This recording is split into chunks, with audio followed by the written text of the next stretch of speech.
Bonjour chère auditrice, chers auditeurs et bienvenue dans Mon Pas de Côté, le podcast qui met en valeur l'expérience et l'audace de celles et ceux qui ont osé. Je m'appelle Ondine, je suis psychologue certifiée en analyse transactionnelle et en coaching. J'accompagne les parcours de vie depuis déjà une dizaine d'années. Et depuis peu, j'ai créé l'écosystème Mon Pas de Côté. Tu y retrouveras le podcast, la newsletter et très prochainement des week-ends pensés comme des retraites confidentielles et immersives en pleine nature. Et pour le moment, je te laisse le plaisir de découvrir le nouvel épisode de Mon Pas de Côté. Belle écoute!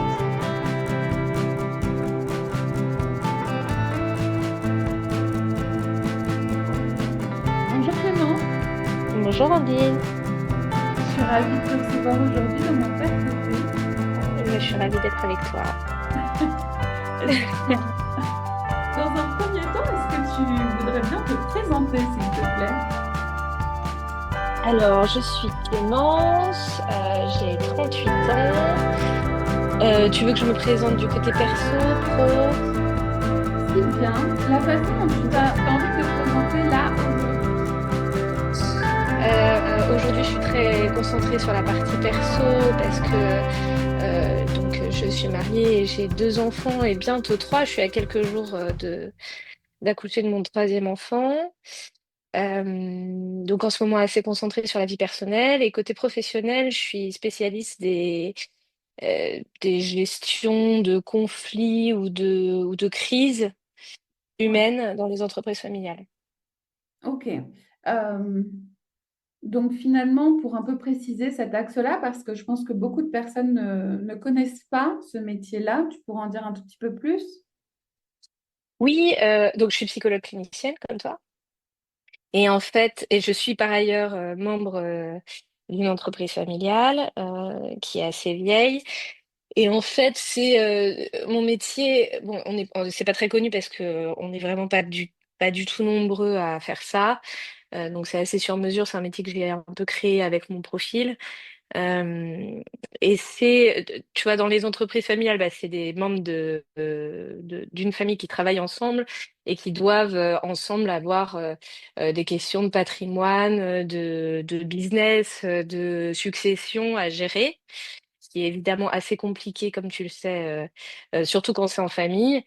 Et en Oui. gros, il y a plein de sujets qui sont résolvables par de la communication non violente ou par le fait de faire comment dire, tu as des contrats ou de bien organiser ta gouvernance, ce qu'on appelle ta gouvernance familiale, donc ton processus de décision. Et en fait, moi, j'interviens quand dans ces entreprises familiales, tout, tout le reste, c'est-à-dire tout ce qui est justement, toutes ces premières intentions faites par des coachs ou par des conseillers en communication ou par les notaires ou les avocats ne fonctionnent pas.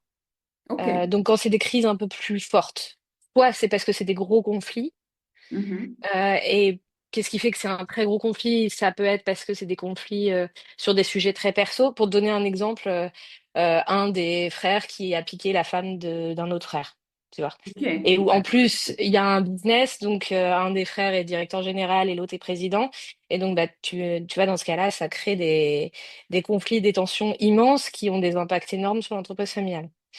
Et Donc donc ça, c'est là bah, qu'on intervient. dans ce cas-là, ouais, un peu comme un pompier, tu vois. Ah oui, c'est ça. Donc soit c'est parce que c'est des sujets de conflit très perso, comme ça. Et donc il n'y a pas vraiment le savoir-faire parmi les advisors classiques. Soit parce que c'est des conflits qui sont tellement ancrés depuis tellement longtemps que ils arrivent enfin, tu vois, le fait de traiter par l'entreprise ou de chercher à se mettre d'accord sur telle ou telle décision permet de mettre un petit peu de vernis et de faire que ça aille, mais en fait, ils n'arrêtent pas de revenir sur des schémas parce que c'est trop profond et donc dans ce cas-là, il y a besoin d'aller gratter un peu plus profond. Donc justement ils ont besoin d'une clinicienne en fait et dans ce cas-là, c'est une deuxième spécialité possible. Ou troisième cas de figure parce que dans les personnes qui sont dans les actrices de ces périodes, les acteurs et les actrices, euh, il y a une pathologie Ouais. qui nécessite d'être pointée et d'être traitée. Et où là Toi, aussi, par exemple. en fait, si t'es pas psychologue clinicien, Bah, parfois, il y a des questions de traumatisme, par exemple, qui Ouais. n'ont pas été résolues et où du coup, certaines situations déclenchent des crises d'angoisse, en fait, tout bonnement, et en fait, qui passent complètement inaperçues pour peu, tu vois, que ce soit un peu une femme un peu jeune, on va dire, bah, elle est juste un peu hystérique, voilà, ou si c'est un homme, il est plein de pouvoir, enfin, il veut absolument avoir du pouvoir, etc. C'est comme t'es dans un contexte business, il y a une forme de tabou. Ouais. Sur le fait qu'ils se jouent des choses. Et sur le fait que en dessous du titre, c'est des personnes avec les mêmes enjeux psychiques que n'importe qui. Ok. Voilà. Donc c'est un super métier. Bah oui, on voit que Euh, ça t'anime beaucoup. oui, c'est un super métier avec beaucoup beaucoup d'adrénaline, mais ça veut dire aussi que moi je suis pas dans la construction du tout. Tu vois, je suis pas là pour. En général, je passe la main à d'autres professionnels, à des coachs, etc. Moi, je suis vraiment là pour nettoyer. En fait, je suis une sorte de nettoyeur. Individuels et collectifs dans le cadre des entreprises familiales ou des family office ou enfin des familles qui travaillent ensemble, quoi. Ok. Donc où il y a un enjeu de temps. Donc ça, c'est toi aujourd'hui. Ça, c'est moi aujourd'hui. Et tu viens d'où, toi, personnellement? C'est quoi tes origines de vie? Euh, alors, je viens d'où? Géographiquement, tu veux dire? Comme tu Je viens d'où en l'entends. soi? Et ben, je vais le prendre du côté géographique parce qu'en fait, ça a à voir dans ma philosophie, je pense, qui est très, très multifacette et très hybride. Ouais. J'ai une famille paternelle très ancrée qui vient d'Italie. Ok. Très italienne, donc Ça veut dire très. quoi? Ça veut dire, tu vois, avec, enfin, l'image qui me vient, c'est, tu vois, c'est le côté la maison très solide, avec, tu vois, avec euh, une valeur famille, travail, on protège ce qu'on aime, très, tu vois, très ancré dans le sol, quoi. Ok. Voyageur, mais très ancré toujours, et très avec un truc un peu sans âge, tu vois, voilà. Donc ça, c'est du côté paternel. Et puis avec une forme de douceur, tu vois, dans la relation avec les autres. Euh, Tu vois, c'est une langue qui est assez chantante, qui est assez douce, qui à la fois est très vivante, mais qui est dans le... C'est une énergie assez ronde, quoi. Je sais pas comment Toi, tu parles italien donner... couramment? Pas du tout. Mais je comprends bien. Ouais, mais, et puis, il faut pas parler la langue pour. Il y a eu une période où je parlais un peu mieux que ça, mais là, alors là, maintenant, vraiment, je pense que je sais commander une glace, quoi. Enfin, je sais le C'est ça? vital, mais à part ça, non, vraiment pas. Euh, donc ça, c'est côté italien. Ouais. Et ma mère, bon, après, cette famille-là, elle est arrivée en France sous François Ier, tu vois. Donc en même temps, un vrai appétit pour la France, donc avec beaucoup de mariages, avec des Françaises. Mais c'est une famille, tu vois, de voyageurs qui a pendant très longtemps qui est revenu dans notre village où on continue à aller encore maintenant. Dans quelle Euh, région d'Italie? c'est dans le nord, dans les montagnes italiennes entre le Piémont et la Lombardie. D'accord. C'est un petit village où globalement, tu vois, c'est des grandes maisons. En plus, c'était des artistes donc qui dessinaient enfin, ils ont dessiné à l'époque, surtout de la Renaissance, des fresques sur tous les murs. Donc, tu vois, sur nos Ah, maisons, à chacun, on a des grandes fresques sur les plafonds avec des petits anges et puis avec des petits M partout pour mon nom de famille. Et donc, enfin voilà, du coup, c'est, tu vois, très, très ancré, très, et puis on continue d'y aller, quoi. C'est ça qui est dingue. qu'est-ce que tu Euh, ressens quand tu vas là-bas? alors là, ça fait 5 ans que j'y suis pas allée, mais avant, j'y passais un mois, entre un mois et 2 mois chaque été. Et Ouais. puis j'y allais skier l'hiver. Il y avait cette notion de ressourcement, ça c'est sûr. Mhm. Euh, et puis surtout, oui, ça m'a toujours un peu marqué, c'est que mes frères et sœurs, on allait tous chez papa, maman l'été, quoi. Ce qui est quand même pas hyper courant. Et on se retrouvait tous, même à, tu vois, à 30 ans. Enfin, alors qu'on était mariés avec des enfants et tout ça. Mais moi, ça m'arrivait d'y aller même sans mon mari, parce qu'il y avait cette espèce de besoin de revenir, ce côté revenir aux sources, revenir au pays, etc. À Donc tes ça, c'est le côté racines. paternel. Et L'importance des côté, racines, hein, j'entends. ouais, Ouais. exactement, très ancré, qui m'aide beaucoup dans mon métier d'ailleurs. Mhm. En quoi ça Et t'aide dans ton métier? parce que c'est c'est quelque chose qui se transmet dans l'énergie, le fait D'accord. d'être enraciné. Et je le En termes sens de que valeur, tu dirais que c'est quoi comme valeur? Parce que cette ça, valeur que tu transmets, c'est quoi? une espèce d'optimisme, enfin, c'est la première chose qui me vient comme ça, d'optimisme à toute épreuve. Donc, c'est-à-dire en situation, tu vois, moi j'interviens souvent dans des situations de crise forte, existentielle ou de questionnement difficile. Et cet ancrage fait que ce soit dans les crises personnelles, dans les périodes de grand doute ou qu'on a tous, qu'on traverse tous, j'ai cette chance, mais tu vois que c'est pas quelque chose que j'ai développé, qui est vraiment complètement inné et qui pour moi vient de cette famille-là, d'avoir tu vois, ce ressort inépuisable qui fait que on continue à. Mais tu vois, c'est pas on continue à se battre comme dans certaines familles où justement ils ont ce côté combatif. C'est une combativité mais qui est plus douce, tu vois, qui est capable aussi d'attendre. Cette forme de patience, de ça va venir. Là, je sais pas, mais ça va aller. On va trouver une solution. Et je sais que pour mon métier, cette patience-là, mais tu vois, c'est une patience solide. C'est hyper utile parce que ça arrive que la solution vienne pas tout de suite, tu vois. Ouais. Euh, donc il y a ça comme première chose. Et la deuxième chose, c'est une curiosité de l'autre, l'autre avec un grand A, quoi, globalement. Donc ça veut dire même ce côté, ouais, voyageur. Tu vois, d'être suffisamment ancré pour pouvoir s'ouvrir à l'autre et recevoir tout ce qu'il peut te donner. Parce que, en fait, si t'es pas assez ancré, t'es toujours mis en danger dans ta propre identité, en fait. Donc, tu dois protéger. Et moi, j'ai pas ce sujet-là. C'est-à-dire que je suis capable de me mettre complètement dans les valeurs de l'autre ou dans ce que lui, dans sa peau, dans ce qu'il vit, etc., sans que ça remette en question ma propre identité, mes propres valeurs. Une forte solidité interne. Exactement. Ouais. Donc ça, c'est côté paternel. Et puis après, il y a le côté maternel, où là, c'est des artistes euh, qui ont Encore? voyagé, ouais, mais pas le Ouais. même genre d'art. C'est plutôt des littéraires. Ok. Et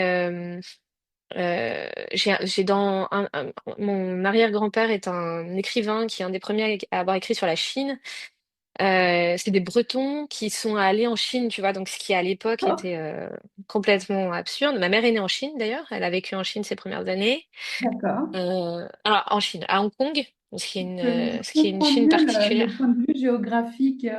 En Ouais, effet, la géographie est très importante dans ton histoire. ouais. Et du coup, la relation au corps, enfin la relation au corps au sens le corps et l'esprit. Oui.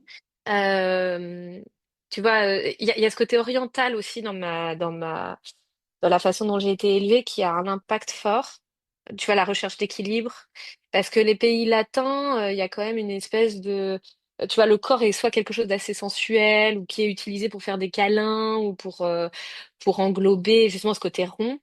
En Orient, il y a cette notion d'équilibre qui est plus forte, tu vois, de chercher à écouter, enfin à créer du mouvement entre l'esprit et le corps, à créer un côté, tu sais, un peu fluide, une recherche d'équilibre Une qui est souplesse. assez délicate, tu vois. J'entends une sorte de souplesse aussi dans ce que tu décris. Exactement, une souplesse de l'esprit, une souplesse de l'âme, tu vois, mais presque plus spirituelle euh, et qui me vient de ma mère avec une vraie attirance. Alors là aussi mais peut-être sur un aspect plus culturel, pour l'autre, pour le voyage, mais plus du côté intellectuel. Et du côté de ma mère, c'est une famille qui est plus, Ça veut dire quoi, le voyage du côté intellectuel? Qu'est-ce que tu entends par là? tu vois, c'est vraiment la réflexion un peu métaphysique. C'est une famille qui globalement est un peu plus torturée, D'accord. euh, qui est beaucoup moins ancrée. D'ailleurs, il y a moins de maisons de famille là. Il y a moins de, tu vois, c'est des voyageurs qui partent avec leur sac à dos et ils laissent tout derrière. Enfin, Mais ils portent pas leur maison en eux, tu vois. C'est un peu, c'est des espèces d'artistes. Il y a plein de gens un peu artistes géniaux, mais un peu fous, puis très malheureux. Du romantisme, en Très- fait, dans le sens littéraire du terme. Oui, oui.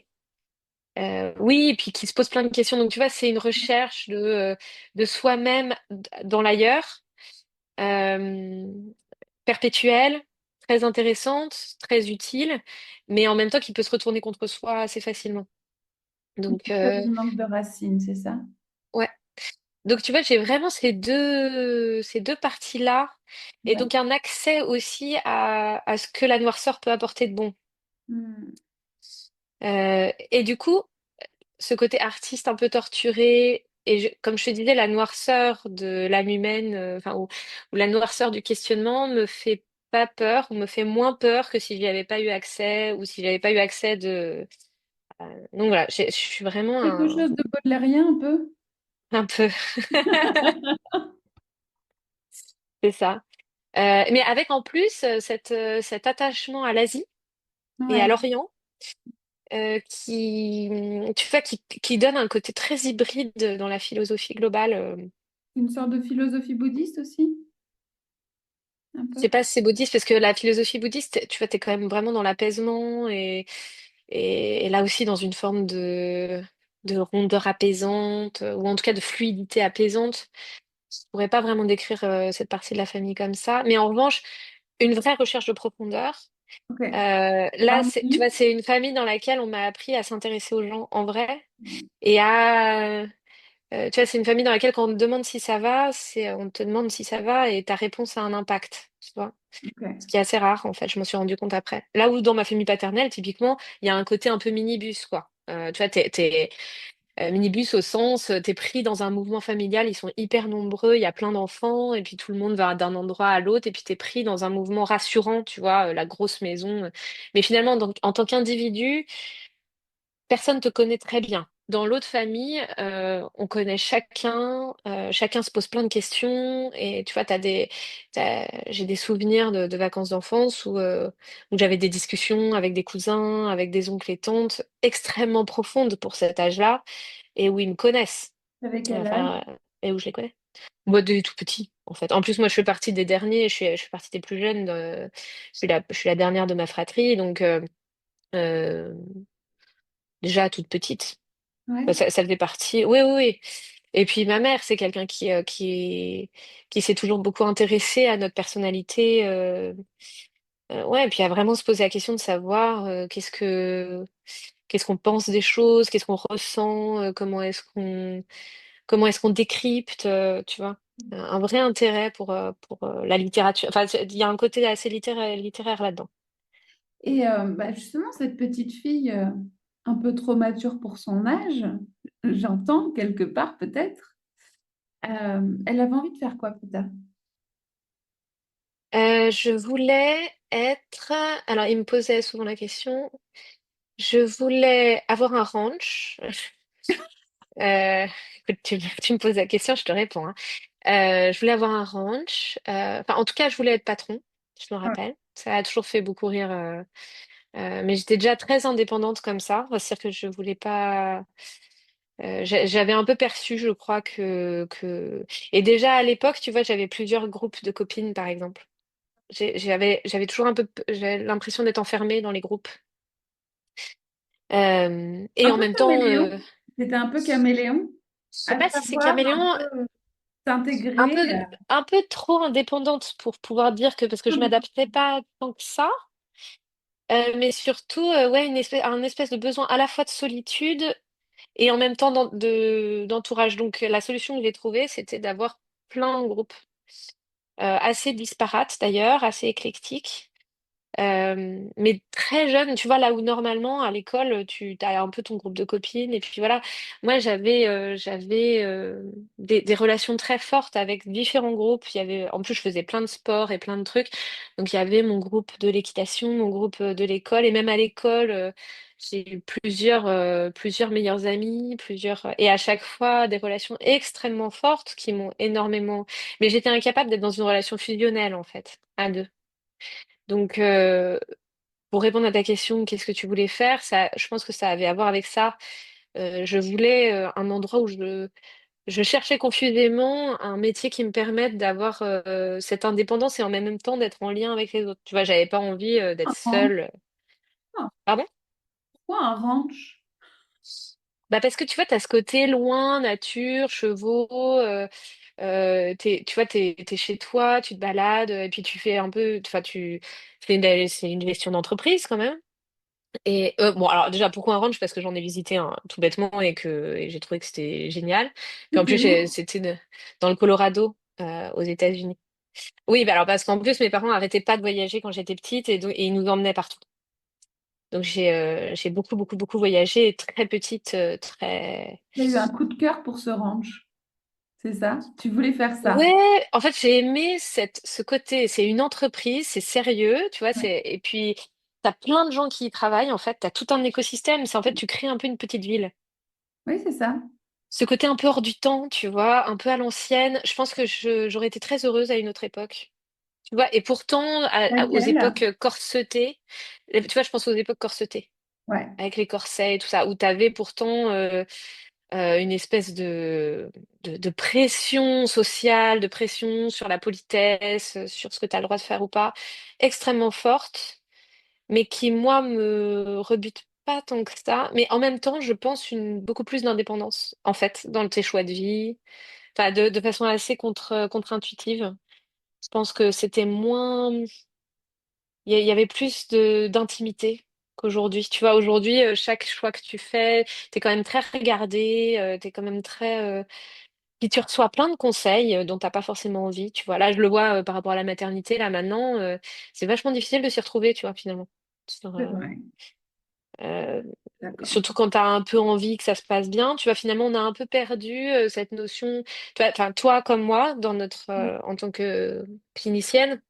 Enfin, je suis sûre que toi aussi, ça arrive quand même très très souvent que finalement notre accompagnement se résume à donner confiance aux personnes qu'on accompagne sur leur instinct, sur elles, parce que je trouve que c'est devenu pas évident du tout, quoi, Il y de a juste beaucoup se dire d'injonctions très peut-être que mon instinct. contradictoires. Ouais, Il y ouais, a ouais. beaucoup d'injonctions contradictoires sur ce qu'est être une bonne mère, ce que faire, comment éduquer son enfant.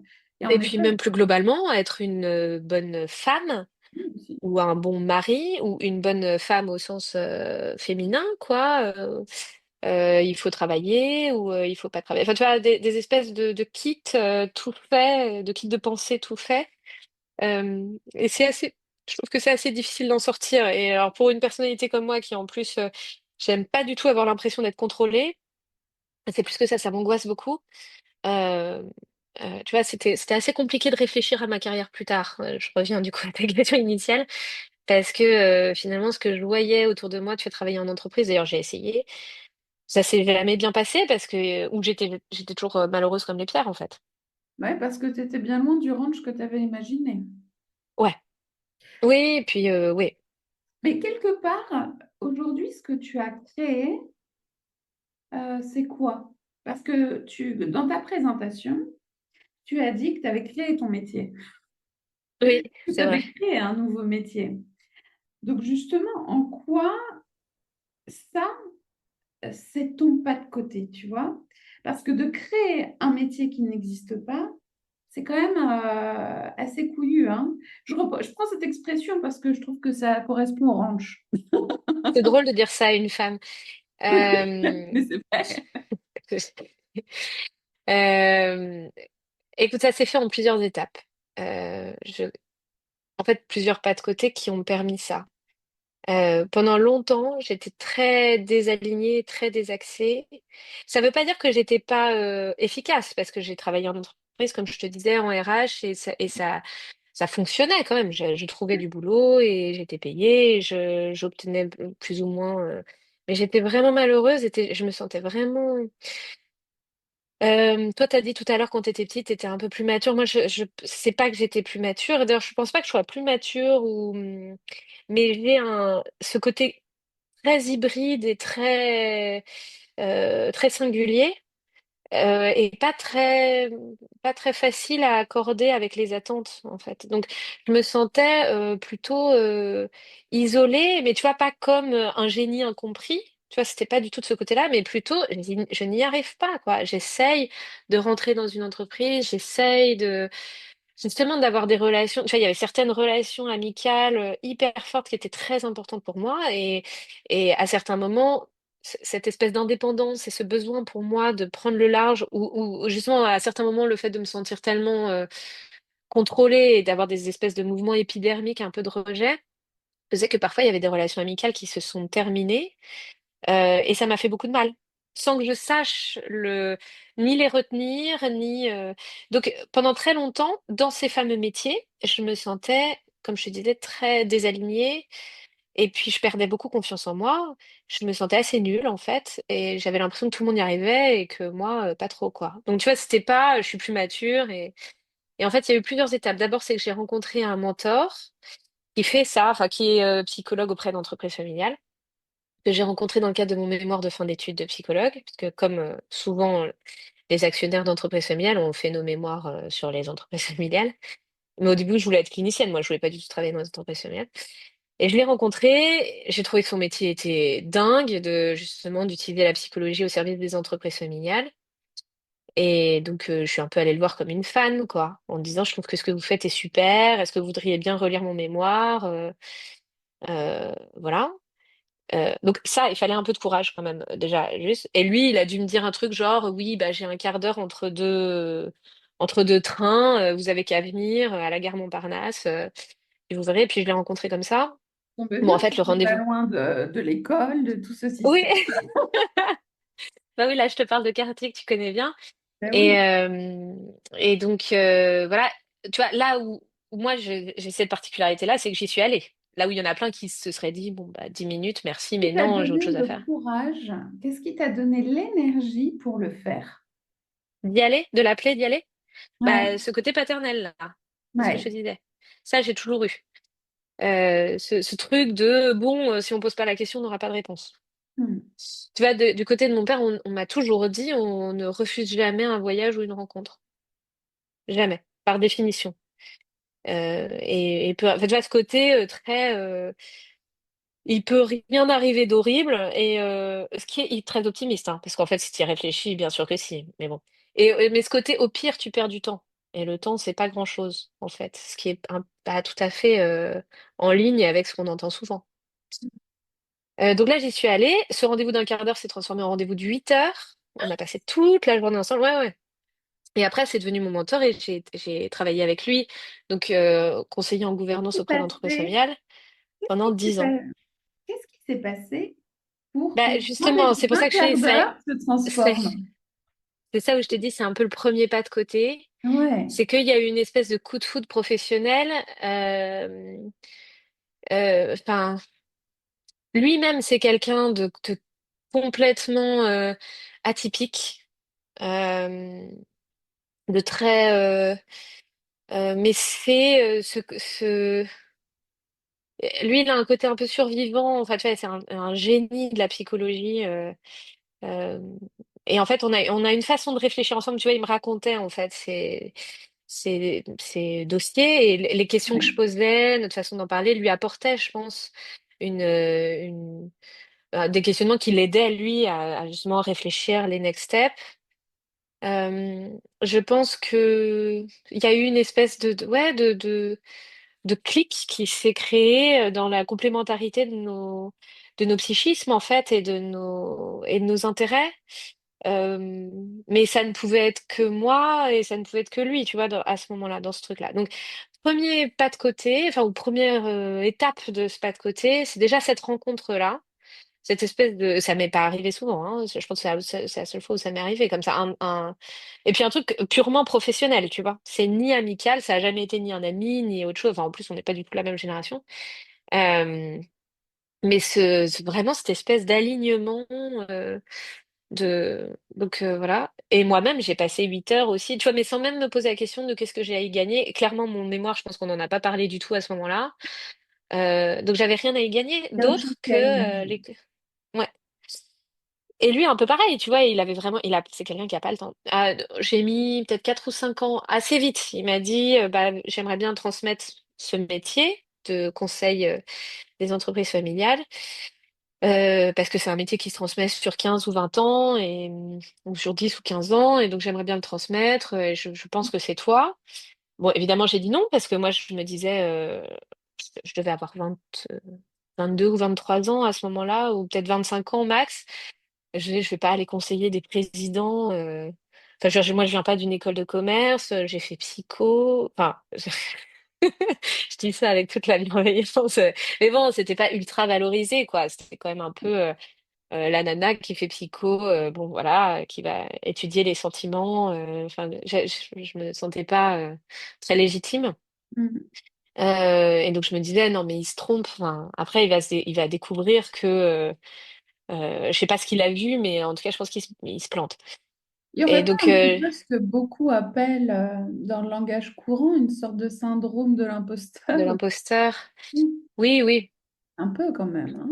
Ouais, ouais, non, et puis vraiment ce truc de me dire euh, je savais donner le change au début, mais j'ai souvent eu le truc de je donne le change et puis à un moment ou à un autre ça foire. Enfin ça peut-être que tu Ok. peux pas mettre des mots comme ça, mais à un moment ou à un autre, tu vois justement soit parce que j'ai une réaction épidermique de il faut que je m'en aille et du coup je m'en vais, soit donc j'attendais un peu ça, tu vois. Moi Tu ne fais jusque pas ça là pendant notre discussion là, hein. On va jusqu'au non, bout. non, non, ça met plus de temps. Ça met plus de temps. Mais c'est un peu comme entre ce côté paternel et maternel. C'est-à-dire le côté paternel me pousse à créer des relations extrêmement stables, extrêmement fortes, et par le côté maternel très profonde, avec un vrai...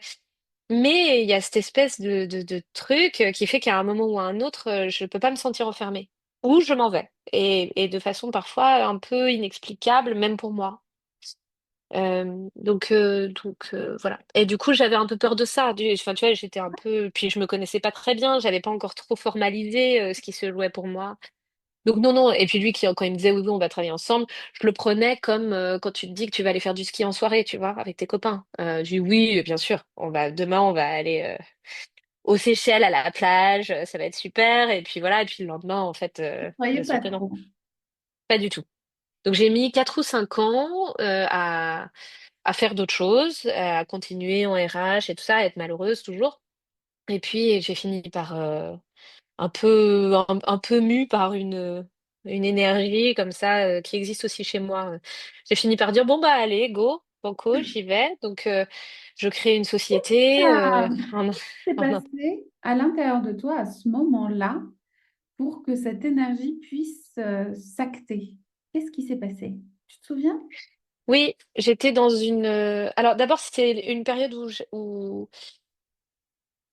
comme souvent dans ma vie. Alors c'est pas que de la mienne parce que je pense que ça arrive souvent chez les gens. J'ai des espèces de périodes de grand renouvellement. Ok. Et là, c'était le cas parce que c'était l'année de mon mariage. J'ai décidé de refaire un master 2 à Psychoprate d'ailleurs. J'ai décidé de... Enfin, je sais pas, c'est une période où j'ai décidé de changer plein de choses. J'ai déménagé. Et puis j'étais justement dans un boulot où j'étais très malheureuse. Et un jour, celui qui allait devenir mon mari, me voyant le soir rentrer pour la millième fois en disant... je comprends pas, je suis pas heureuse et je comprends pas pourquoi. Enfin voilà, il y a des pays en guerre et moi je suis là en train de me plaindre parce que j'ai un boulot payé et que enfin, tu vois. En plus je m'en voulais beaucoup de pas être heureuse. Et à un moment ou à un autre, il m'a dit ouais, enfin à un moment le bonheur c'est un choix quand même. Mhm. Tu vois, si vraiment t'es malheureuse, tu peux en sortir. Enfin là, on n'a pas d'enfant, on n'a pas de rien.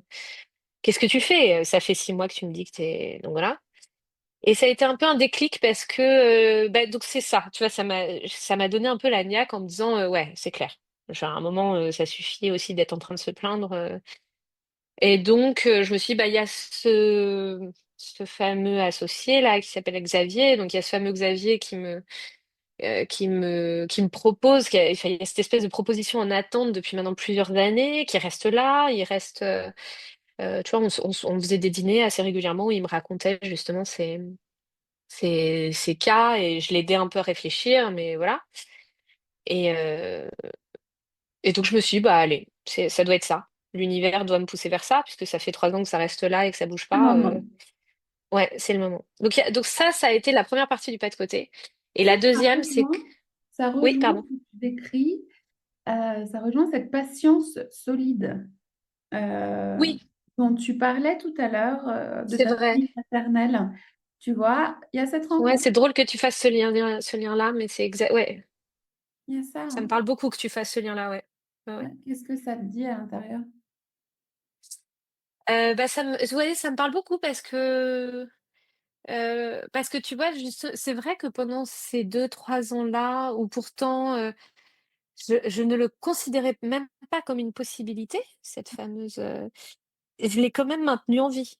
Tu vois, j'ai quand même continué à, et je pense que ça venait pas de moi. Enfin, tu vois, c'était pas raisonné, quoi. C'était pas volontaire. C'est pas Et je pense conscient. que c'était, Mais non, ça venait de toi, mais pas de façon consciente, quoi. oui. Et je pense que ça venait même pas de moi, Clémence, mais ça venait de moi en tant que fille, arrière-petite fille, de gens qui ont toujours été comme ça. D'accord. Tu vois, de maintenir, ouais, de maintenir quelque chose en se disant l'histoire est pas encore tout à fait finie, peut-être que ça vaut le coup. Enfin, donc, mais sans me le dire comme ça, parce que franchement, jusqu'à la veille, je ne le considérais pas comme étant une possibilité. Tu vois, c'était pas un truc que je gardais sous le coude en me disant si jamais je suis malheureuse, je pourrais toujours le rappeler. C'était vraiment un vrai intérêt. Ouais, sans et donc j'avais ce truc où j'ai maintenu en vie une relation professionnelle qui n'en était pas une, parce que j'y gagnais rien, juste par, intérêt intellectuel ou intérêt parce que je trouvais que c'était super intéressant. Lien humain. Hem, ouais, mais au même titre que enfin, tu prends parfois des verres avec des copines, sans en attendre rien, hein, donc c'était mais là, comme c'était pas un ami et c'était pas un tu vois, il y avait pas une recherche dans la relation en elle-même c'était vraiment ce qu'il faisait, son métier, où je trouvais ça intéressant. Mais tu vois, en soi, si on prenait des verres, ou des dîners, tous les mois avec, tous les gens qu'on trouve intéressants, tu vois, on n'aurait plus jamais de soirée pour nous. Donc enfin voilà. Ça Du coup, mène là-dessus, ouais, non, c'est clair. au deuxième pas de côté, tu disais? La deuxième partie du même pas de côté, parce que pour moi, Ouais. c'est un pas de côté qui s'est fait bah, je dis, moi, les choses sont lentes, hein, dans ma vie, du coup. Elles se mettent en place lentement. Donc moi, mon pas de côté, en fait, il s'est ça a été des pierres de pas de côté, tu vois? Jusqu'à ce que je comprenne que c'en était un, et jusqu'à ce que je le fasse, le pas. Hem, il s'est préparé. Donc il y a eu cette rencontre. Et puis ensuite, il y a eu ce passage justement, comme je te disais, le deuxième, c'est peut-être le passage où j'ai accepté d'aller investiguer ou en tout cas de tout un peu tout lâcher en me disant: «Bah, ça y est, j'y vais». Et puis le troisième et je pense que c'est celui-là qui a été peut-être le plus important, comme quoi ce fameux Xavier, il a eu quand même un impact, enfin, il y a eu mon mari aussi, dedans, mais voilà. On a fait un séminaire, je pense que ça devait faire 2 ou 3 ans que j'avais commencé à travailler avec lui et chaque année donc je commençais, ça y est, à conseiller des entreprises familiales, mais là, pas encore en gestion de crise. Là, c'était, du conseil en gouvernance, un peu lambda. Ça veut dire faire, des séminaires familiaux, accompagner des jeunes actionnaires sur ce que c'est que le rôle d'actionnaire. Donc c'est sympa, c'était formateur, mais c'était moins ultra aligné avec qui je suis que maintenant et donc j'apprenais, c'était super, hyper intéressant, puis c'était sympa d'être indépendante justement. Et on a fait un séminaire, chaque année on faisait un séminaire où on partait au vert, tu vois, se balader dans la nature et réfléchir, à la fois à nos clients et à notre activité. Ce qui est notre façon de fonctionner à 2 en plus, elle était un peu particulière parce qu'on n'avait aucun lien juridique. D'accord. Donc c'était mon associé pendant 10 ans et mon mentor, mais tu vois, par exemple, quand on a décidé de mettre fin à cette association, il y a maintenant 2 ans ou 3 ans, 2 ans je crois, hem, on a eu rien à faire. On n'avait aucun lien juridique. On a juste eu à se le dire. Donc pendant 10 ans, on était associés sans lettres. On avait chacun notre société, on avait chacun aurait pu complètement partir avec tous les clients, sans donc notre relation ne se basait que sur un tu vois, c'était vraiment une alliance, tacite quoi, qui se C'est travaille. pour la confiance. Oui et puis sur la réflexion et donc chaque année, pendant ces fameux séminaires, c'était l'occasion d'établir des règles du jeu entre nous, de faire évoluer justement cette espèce de contrat de confiance, sans vouloir spoiler, sans vouloir, copier Darty.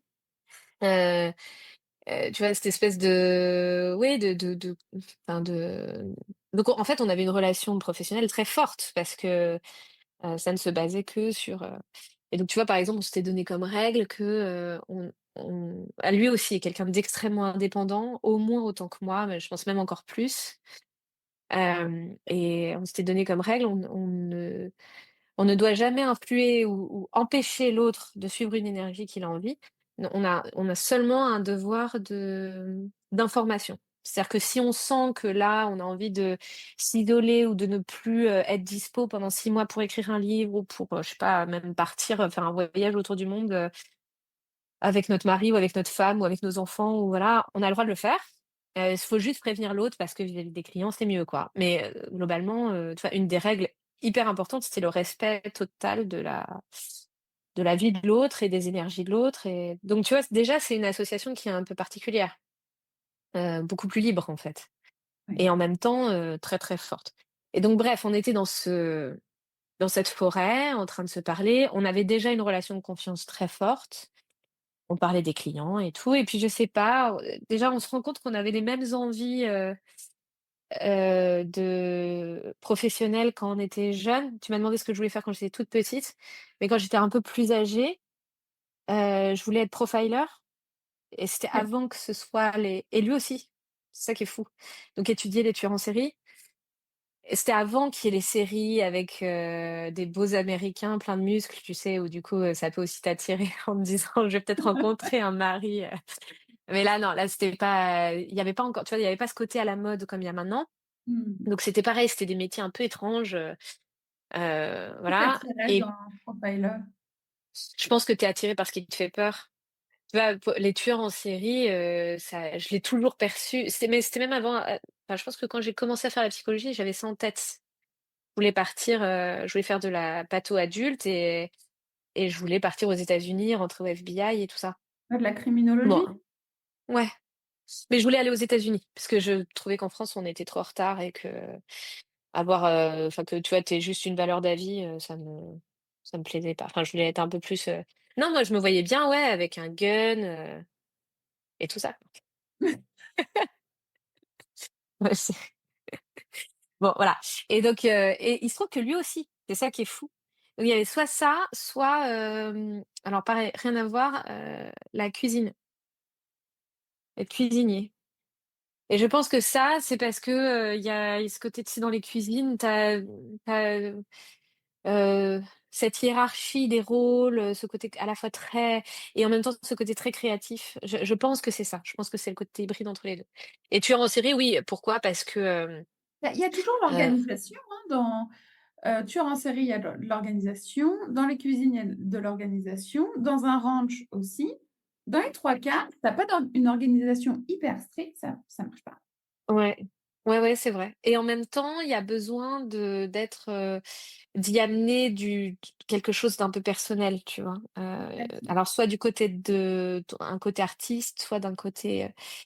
Et ouais, les tueurs en série, ouais, ça me passionnait. Ça, justement, mon mari, là, qui à l'époque n'était pas mon mari, au début, il était toujours un peu impressionné de rentrer parfois de soirée quand on habitait ensemble mais qu'on n'était pas encore mariés. Et de me voir endormie devant ces séries, faites entrer l'accusé, tout ça, avec des trucs hyper sanglants, et moi qui dormais comme un bébé juste devant. Enfin, j'adorais ça, quoi. Tu vois, je trouvais ça. Mais parce que je pense que c'est l'incompréhensible. Tu vois, c'est le. Il y a l'adrénaline dont tu parlais tout à l'heure dans le cadre de ton métier actuel. Ouais, ouais, ouais. Bah, que j'ai retrouvé là. Mm. Et que bah du coup, ce fameux Xavier a retrouvé aussi. Alors lui, il fait pas tout à fait la même chose que moi. Lui, il est vraiment plus dans les hautes sphères de la décision. Lui, c'est un génie alors, c'est aussi un psychologue, etc. Mais c'est un génie par exemple, tu vois, il est très bon comment dire, déloger les gourous, tu vois, ou dans les grosses négociations qui nécessitent justement beaucoup de psychologie. Donc, c'est pas tout à fait la même chose. Là où moi, je suis très spécialiste de réparer des relations, mais donc des conflits plus dans le côté relationnel, etc. Donc, tu vois, on était très complémentaires. Et Toi, donc, tu ce es dans le deuxième pas de lien, en côté, fait. Tu es dans les pathologies du lien, en fait, dans ton métier. exactement, soit le lien à soi-même, soit les liens entre les personnes. L'attachement. Ouais, là où lui, il est dans le processus de décision et dans quelque chose un peu plus. Alors les deux vont ensemble, hein, évidemment. Mais et donc je suis désolée, hein, je fais des détours. Je t'emmène loin pour revenir au point de départ. Mais dans cette C'est la forêt, voyageuse qui parle, hein. ouais, on parlait et à un moment, il m'a posé une question qui était quand est-ce que tu t'es rendu compte que tu étais différente? Et en Oh, fait, le fait c'était la première fois que ce terme différente était pas quelque chose qui m'agressait profondément et que je vivais comme étant la façon qu'il a eu de la poser, c'était comme le fait un psy. C'est-à-dire que tu vois, c'était ni le truc de quand est-ce que tu t'es rendu compte que tu étais au-dessus, ni quand est-ce que tu t'es rendu compte que tu étais en dessous. Il n'était pas là-dedans. Et en fait, euh, enfin, je sais pas comment dire. Alors en plus, j'ai une histoire familiale. J'ai un frère qui est malade, qui pour le coup est différent, qui est autiste. Et du coup, tu vois, la différence, c'est un sujet pour moi ouais. depuis toujours. Et du coup, enfin, j'ai du mal à y voir quelque chose de positif. Mhm. Alors maintenant, pareil, il y a beaucoup de modes avec les HPI et tout, ou ce qu'on appelle l'hyperaffectivité, là, euh, les gens qui sont trop émotifs, là, l'hyperémotivité, voilà. Tu sais, il y a plein de modes en ce moment comme ça, de gens qui disent je suis trop intelligent, je suis trop sensible, je suis trop artiste, tu sais, tout ça avec des qualités, tu vois. Ou c'est je suis différent, mais en fait, c'est un peu une façon aussi de me. Moi, c'est quelque chose qui m'a jamais, tu vois, j'ai jamais considéré que c'est quelque chose de positif. J'ai toujours lié à de la souffrance, de l'isolement, donc, tu vois, quelqu'un qui me demande à un moment, je te trouve différente, c'était pour moi plutôt quelque chose que je cherchais à gommer, quoi, dans la perception des autres. Et tout en ayant ces espèces de mouvements, justement, de recul, je veux pas être enfermée dans un groupe. Donc, tu vois, il y avait vraiment ces deux énergies. Et là, le fait de le poser comme ça, au moment où il l'a posé, etc., je me suis rendu compte que ce métier dans lequel j'étais, donc, il y a eu deux étapes. D'abord, il m'a posé cette question-là, donc j'ai répondu. Alors ça, c'est une discussion un peu intime, donc on va pas aller là-dessus à ce moment-là, parce que du coup, on a parlé de ça. Et puis, pas très longtemps après, on était en train de parler d'un cas, d'une famille un peu complexe, où il fallait essayer de comprendre ce qui se jouait justement pour un père avec ses enfants et tout ça, je me rappelle. Et à un moment ou à un autre, je sais plus, tu vois, je commence à me poser des questions sur mais est-ce que ça pourrait pas être ça, ce qui en fait ce qui se joue pour lui, à commencer à faire des liens, tu vois, comme une psy. Et puis je me suis censurée, comme je le faisais souvent en entreprise. Quand je travaillais en entreprise, on me disait souvent que j'étais trop psy, que je perdais trop de temps à parler aux gens, à me torturer la tête pour des questions qui sont pas intéressantes, tu vois. Et donc tu vois, c'était un truc que j'avais un peu appris à censurer, tu vois, à me dire non mais t'arrêtes, tu te c'est bon, parfois il y a juste pas de réponse, c'est pas voilà. Et là, c'est la première fois, tu vois, c'est juste après ça qu'il m'a dit non, mais attends, te censure pas. Donc déjà, il a vu que j'étais en train de me censurer. Et au contraire, vas-y, continue. Et le fait de lâcher comme ça les chevaux de mon propre questionnement, tu vois, de me laisser, en considérant que c'est quelque chose de positif et que c'est quelque chose d'utile pour lui, pour mes clients, tu vois, et d'être payé pour laisser libre cours à tout ce côté angoissé, questionnant. Tu vois, toute cette espèce de amas de questions permanentes qui circulait en moi et que j'essayais de.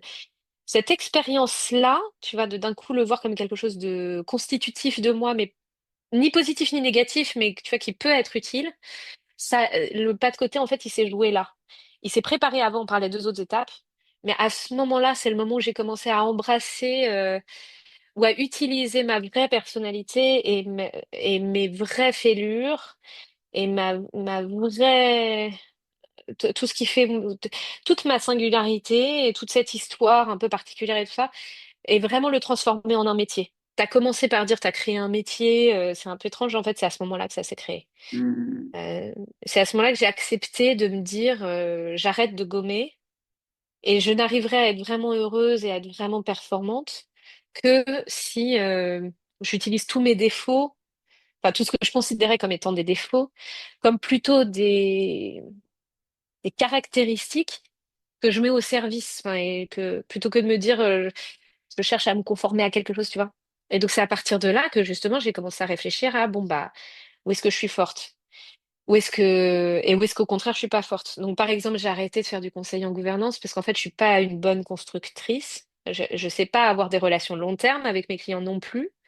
J'aime pas m'installer dans une famille pendant 5 ou 6 ans parce qu'il y a un moment où justement j'ai un mouvement de recul même vis-à-vis de mes patients, vis-à-vis de mes clients que j'arrive à gommer à peu près, mais en fait ça me nécessite une énergie très forte qui fait que je suis moins performante en tant que psy. Donc, je ne fais plus que de la gestion de crise. Parce que là, je suis performante. Là, je sais donner toute mon énergie et même plus que la normale sur un temps imparti. Et s'il y a plein d'adrénaline, comme tu dis, qu'il y a un puzzle indétricotable, que c'est hyper compliqué, que c'est là, je révèle tout mon potentiel parce que là, il faut se poser 3 milliards de questions à la seconde. Il faut avoir la tête, l'œil partout. Il faut être très concentré sur une courte période. Et il faut avoir des espèces de réflexes humains. Tu vois, quand tu es en plein dans une médiation, c'est très, très, très exigeant, quoi. Tu vois, tout est hyper délicat. Chaque terme que tu utilises, chaque partie non verbale doit être... c'est au cordeau, quoi. Tu vois, parce que tu es dans un contexte tellement tendu que... Et là, je suis particulièrement efficace. Donc j'ai trouvé ça. Mais tu vois, ça ne pouvait être que moi, quoi. Grâce à lui, grâce à ce fameux Xavier à ce moment-là, et grâce à mon mari quand il m'a dit bon, maintenant t'arrêtes de te plaindre et tu et tu décides d'être heureuse. Waouh! Et bah alors justement, aujourd'hui, si tu pouvais aller voir la petite qui voulait être patronne dans son ranch, Ouais. qu'est-ce que tu auras envie de lui dire? Je t'ai déjà entendu poser cette question-là. Et je m'étais déjà dit, je trouve que c'est une question très difficile parce que tout ça, c'est un chemin en même temps. Donc, Mais justement, essaye de il y a te... des choses qu'il faut pas savoir trop tôt. Mais alors, qu'est-ce que j'aurais envie de lui dire? Ouais, si tu pouvais Peut-être. aller te voir, toi petite, celle qui rêvait de son ranch, qu'est-ce que tu auras envie de lui dire? Alors, je vais dire ce que j'aurais envie et ce que je pense être utile, puis c'est deux choses différentes. Ce que j'ai envie de lui dire, ce que j'aurais envie de lui dire, c'est de la protéger des années de profond désarroi qui allaient suivre. Parce que l'adolescence, c'était dur, du coup. Euh, Et comment la donc, protéger? bah justement, j'aurais très envie de lui donner confiance enfin, de me donner confiance sur le fait qu'il y a au fond, tu vois, une pousse qui existe, une capacité à être heureux. Parce que en fait, pendant longtemps, je pensais que je serais malheureuse quoi qu'il arrive. D'accord. Donc tu vois, même dans mes histoires d'amour ou tout ça, je cherchais presque à être malheureuse, mais parce que dans mon esprit, euh, tu vois, c'était ça, mon avenir, c'était d'être malheureuse, quoi. D'accord. D'être malheureuse ou de ne pas exister. Donc, j'aurais très envie de lui dire ça, hein, de lui dire non, mais tu vas voir, au bout d'un moment, tu vas y arriver à choisir des gens autour de toi, à mettre autour de toi des gens qui te font du bien et à te sentir bien et même à rendre d'autres mieux aussi, à leur faire du bien à eux aussi et ça va t'aider et tout ça. Mais j'aurais envie, mais je pense que je me retiendrai, tu vois, si on se met dans une vraie fiction.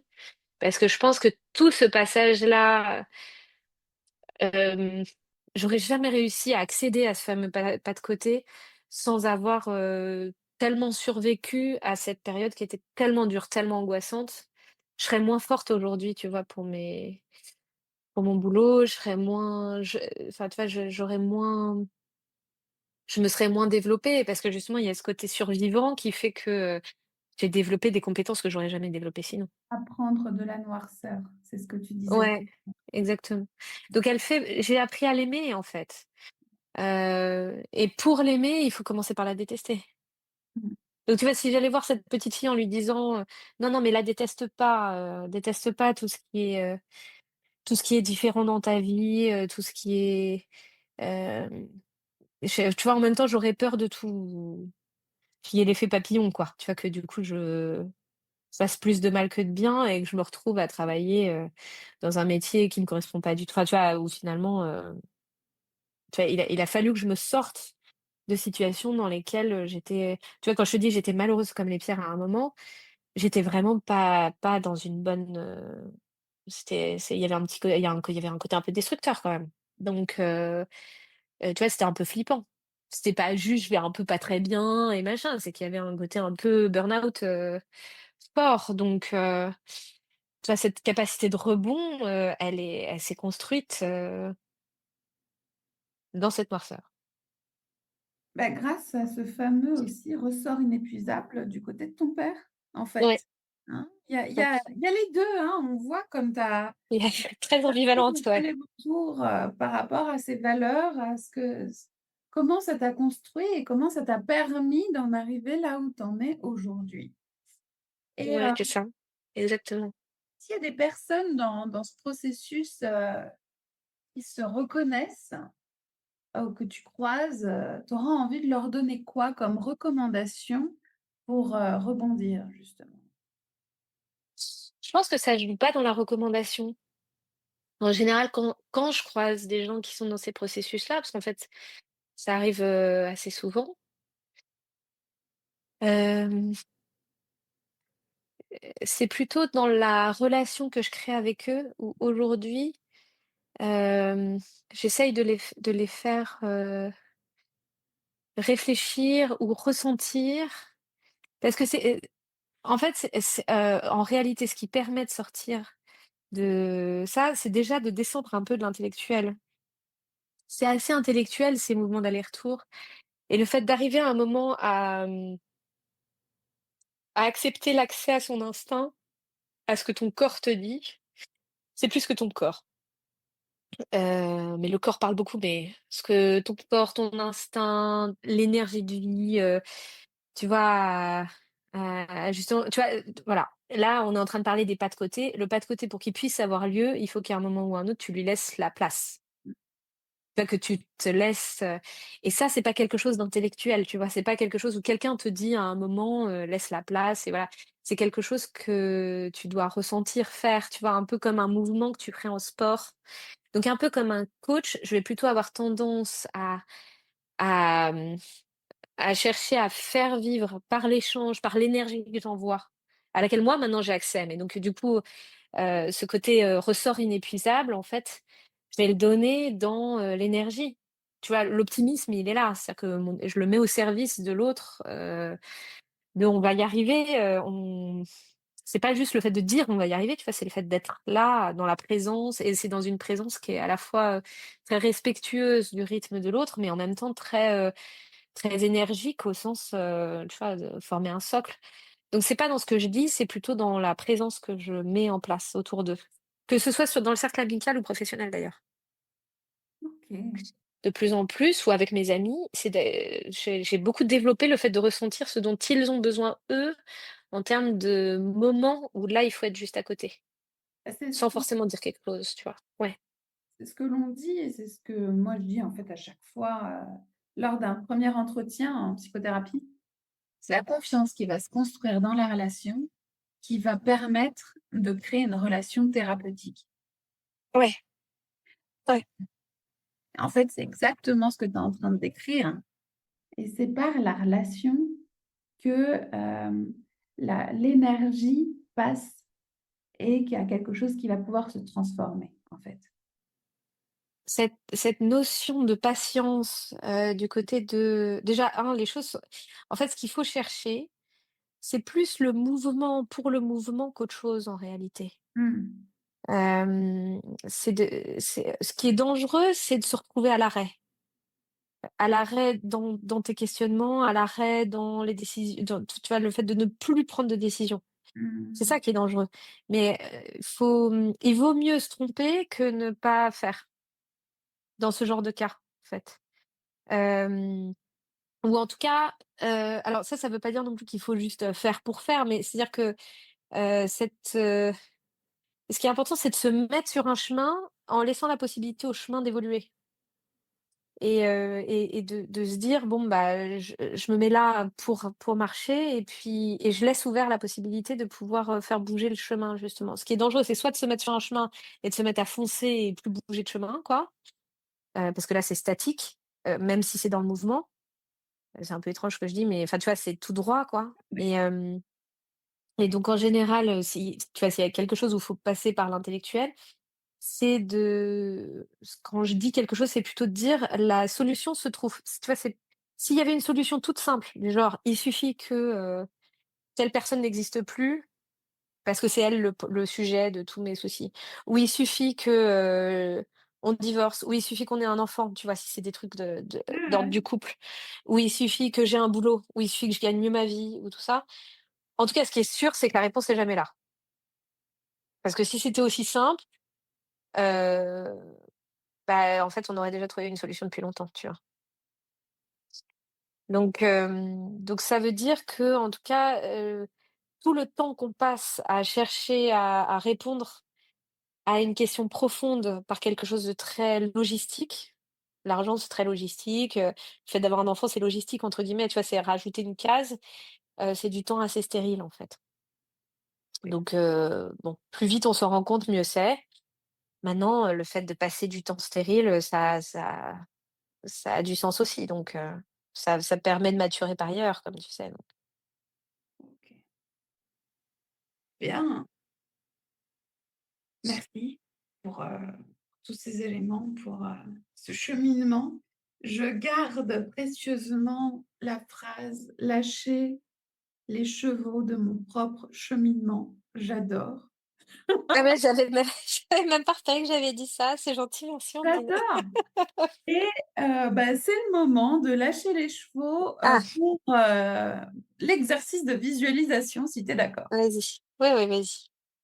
Donc pour ce faire, je vais t'inviter à t'installer confortablement, sans croiser les jambes, sans croiser les doigts, sans croiser les mains si c'est possible, Ok. Ouais. afin de laisser l'énergie circuler tranquillement comme dans une sorte de méditation, tu vois. Et je vais t'inviter, si c'est OK pour toi, moi je ne te regarde pas, je te laisse tranquille, à fermer les yeux si c'est possible. Oui, oui, oui. Et puis à prendre 2-3 respirations bien profondes et ventrale, afin d'installer le calme et de pouvoir ainsi te projeter en 2030, dans 5 ans, dans ce futur idéal où tout est possible avec 0 contrainte. Tu peux être où tu veux, où tu en as envie, tu le souhaites. Où es-tu? Dans un autre pays, tu vois, là, ce qui me vient comme image, c'est quelque chose de plus proche de la nature que là où je suis aujourd'hui, euh, de Qu'est-ce que plus tu calme, vois? Qu'est-ce que tu vois autour de toi? de l'eau. Tu sais, les trucs un peu comme au Canada, là, les espèces de lieux où où t'as des rivières, tu vois, je me vois bien proposer euh, des espèces de gestion de crise comme ça, des gestions de conflits, mais dans des lieux, enfin, tu vois, par des expériences. D'accord. Euh, Tu vois, de sortir en fait du brouhaha de la ville, du brouhaha, et du coup de proposer ça à d'autres gens aussi, avec mes enfants, mais aller chercher ouais plus de nature, mais avec cette notion de l'eau quoi, le truc qui circule. Qu'est-ce que J'aimerais bien. tu sens comme sensation autour de toi? Euh, alors, je sais pas comment décrire ça. Tu sais, les enfants qui jouent, les cris d'enfants. Donc, c'est-à-dire un peu comme quand tu es sur la plage et que tu es allongé, que tu entends les gens qui parlent autour de toi sur la plage. D'accord. Donc, il y a du bruit. Tu vois, c'est pas du silence. L'eau, d'ailleurs, ça fait plein de bruit. Donc, quelque chose de bruyant. Tu vois, les oiseaux. Mais moi, il y a aussi le côté mes enfants. Et en même temps, cette espèce de calme, tu vois, ce truc où tu te presses pas. C'est la relation au temps là qui est pour moi qui donc une sensation de temps qui s'étire, tu vois? De ouais, d'être plus maître de mon temps. Est-ce qu'il y a des odeurs? Ouais, justement des odeurs plus de je sais pas pourquoi je dis plus, mais des odeurs de tu une odeur particulière quand tu es au bord de l'eau, tu sais, même dans les torrents de montagne. C'est une odeur assez fraîche. C'est pas l'odeur de l'herbe, tu vois? C'est l'odeur, plus, je sais pas comment dire. C'est une odeur assez fraîche, assez douce, assez et puis du vent, quoi. Enfin ce côté respirant. Le vent est comment? Le vent est frais justement, tu sais, le truc qui t'ouvre les narines, qui Mmh. te en fait, c'est globalement une impression, d'ouverture des poumons, tu vois? Enfin, tu vois, de prise d'espace. OK. Et qu'est-ce que tu es en train de faire? Bah, un truc assez contemplant, de contemplation. Donc pas grand-chose. Enfin, mais la contemplation, c'est très actif. Oui. Mais, mais là, dans mon idée, je regarde. OK. Comment tu te sens? Bah, justement, tu ce côté, poumon ouvert, quoi. Heu, comme quand tu es en boule et que d'un coup tu te déboules. Enfin, tu vois, que tu te déploies. Mmh. Heu ce côté, ouais, une forme de libération par, la prise de l'espace. Mais ouais, un truc, d'espace. Il y a vraiment cette notion d'espace, en fait. OK. D'avoir eu l'impression d'être serré et de défaire le filet, tu vois? Mmh. De desserrer un filet qui m'entravait. Dans cette action-là, c'est quoi ta mission? Ma mission, Ouais, à ce moment-là, ouais. Ton rôle dans cette situation que tu es en train de décrire? c'est un rôle justement de pilier. Ouais, Donc en fait, c'est plus un rôle de présence ou de de barrage. Enfin, tu vois, barrage au sens, tu vois, par rapport à l'eau, tu vois, de contenant, de de solidification, tu vois, de mur porteur, OK, qu'un rôle actif. d'accord. Et si on regardait un peu plus haut, un peu plus loin, un peu plus large, ce serait quoi ta mission de vie? Bah, je pense que c'est un peu ça justement, Ouais. c'est de d'ancrer, d'aider, on m'a dit une fois, que j'avais pas d'âge, il y a un jour, un client m'a dit ça, enfin, ou une relation professionnelle. Et je pense que c'est quelque chose de cet ordre-là, c'est-à-dire de donner accès à cette espèce de patrimoine, cet ancrage, mais en même temps très hybride oui, d'ancrer. Je pense que les gens que j'aime autour de moi ou les gens ce que je leur apporte et ce qui me fait du bien à leur apporter, c'est leur donner confiance, de les ancrer, ouais, de leur donner un lieu de un lieu doux Mmh. où ils peuvent être eux-mêmes, avec, tu vois, où ils sont respectés, avec beaucoup, beaucoup de bienveillance et où qui en même temps ancre, enfin, tu vois, qui soit solide. Un peu comme, tu reviens dans une cabane, qui se défait jamais et toi, tu as le droit de partir mais le côté la maison, quoi, revenir.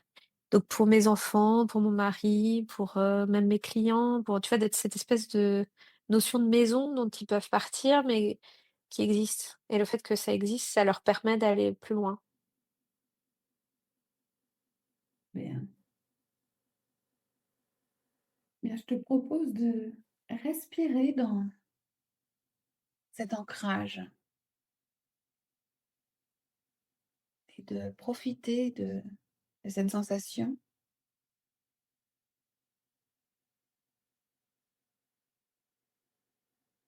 Et puis quand ce sera OK pour toi, de revenir avec moi, de rouvrir tes yeux. Tu peux bâiller, t'étirer, comme tu en as besoin.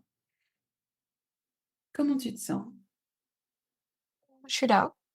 Tu es là. Oui, oui, ça va bien. Et toi? Oh, bah, super. Pour arriver à cet endroit, dans 5 ans, il faudrait que tu mettes quoi en place? Je pense que je suis sur le bon chemin. Je pense que je suis déjà sur le bon chemin. Il faudra que, mais j'ai encore du chemin à faire. Faudra que je me libère un peu de encore certains, heu, tu vois, certaines injonctions que je me donne, certaines priorités qui n'en sont pas. Tu vois, enfin, justement, je pense qu'il y a certaines entraves que je me mets, que je considère comme étant encore aujourd'hui des garde-fous pour éviter, toute une partie angoissée qui existe quand même encore chez moi de faire surface. Et je suis pas sûre qu'elles soient toutes utiles. Donc, il faut que j'arrive à faire le tri parce que là-dedans, il y en a certaines qui m'empêchent justement de, tu vois, de faire ces pas du type, partir dans un autre pays, hem, ou, ou accepter de me dire voilà, que tu vois, que je corresponde pas pile poil à telle ou telle, injonction de ce que c'est qu'être une bonne mère, une bonne femme, dans lequel bah, là, j'ai 3 enfants tout petits, hein, ils ont tous les 3 moins de 5 ans, donc je suis quand même beaucoup dans la logistique de la maison, tout ça, donc voilà, arriver à me libérer de tout ça sans non plus abandonner personne en route, donc tu vas faire le tri entre, mon individualité et ma famille, et ça nécessite encore un petit peu de patience, justement. OK. Mais j'ai confiance. Enfin, ça va, je pense que ça va me venir. J'ai plutôt une bonne étoile, hein, en général. Quand il y a des décisions à prendre, elles m'aident bien. Bien. Eh bien, je te remercie, infiniment pour, ce Merci temps à toi, partagé. Ondine. Ça m'arrive pas souvent de faire, cet exercice-là, donc Ouais, merci de m'avoir donné l'occasion. mais je t'en prie. Et justement, si tu pouvais repartir avec 3 mots, ce serait quoi? Ancrage, hem, mouvement et alors ça va être noirceur. Noirceur, mais tu vois, c'est pas un truc, négatif, en fait. Noirceur au sens, ça fait partie. Ouais.